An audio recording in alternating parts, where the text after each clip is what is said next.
Thom Hartmann here on the news. You need to know this. The House of Representatives needed overtime, but late Tuesday night they agreed with the Senate and passed legislation to avert half of the so-called fiscal cliff. And despite President Obama and some Democrats declaring victory after Republicans were forced to sign on to a small tax increase for the wealthiest Americans, this fiscal cliff deal is actually a dream come true for billionaires and banksters. Not only does it keep in place most of the Bush tax cuts forever, it also gives massive tax breaks to the wealthiest Americans and transnational corporations while giving Americans who earn less than $100,000 a year a tax increase.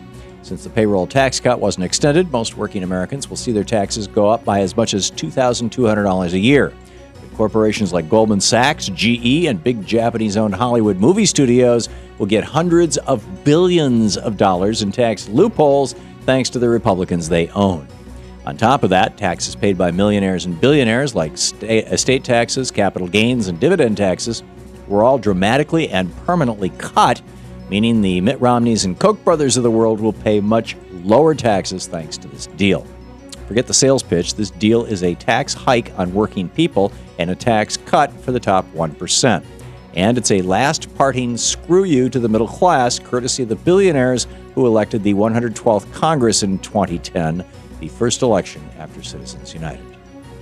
In screwed news, after giving billionaires a tax cut in the fiscal cliff deal, Republicans in the House went back on vacation without giving victims of Hurricane Sandy some much-needed relief. Last Tuesday night, Republicans in the House were supposed to vote on an aid package for victims of Sandy. The legislation was inexplicably pulled at the last minute, meaning Republicans will wrap up this session of Congress without funding disaster relief. Republican Congressman Peter King called the decision to scrap the vote absolutely inexcusable, absolutely indefensible. Democrats in the Senate already approved $60 billion in relief to those affected by the storm, and were waiting for Republicans in the House to do the same. But instead, Speaker of the House John Boehner told Republicans to go back on vacation. Unless you have more than 6 zeros in your bank account, don't even bother asking for help from today's Republican Party. In the best of the rest of the news, environmentalists in the Arctic are saying, "I told you so." On Monday night, an oil rig being used by Royal Dutch Shell ran aground, threatening to dump 150,000 gallons of crude into the Gulf of Alaska. So far, Shell has spent 6 years and more than $4 billion trying to extract oil from the Arctic region, despite warnings from environmentalists that drilling in the area is high risk, and that it could have a catastrophic impact on one of the most pristine, unique, and beautiful landscapes on Earth. Now that Shell is scrambling to control their crippled oil rig, the world can see that the environmentalists were right.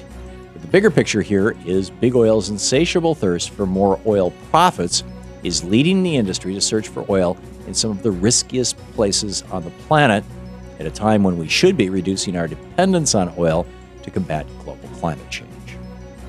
In Republican election rigging news, in Florida, tens of thousands of votes for President Obama in the last election were suppressed by Republican Governor Rick Scott, according to a new study out of Ohio State University.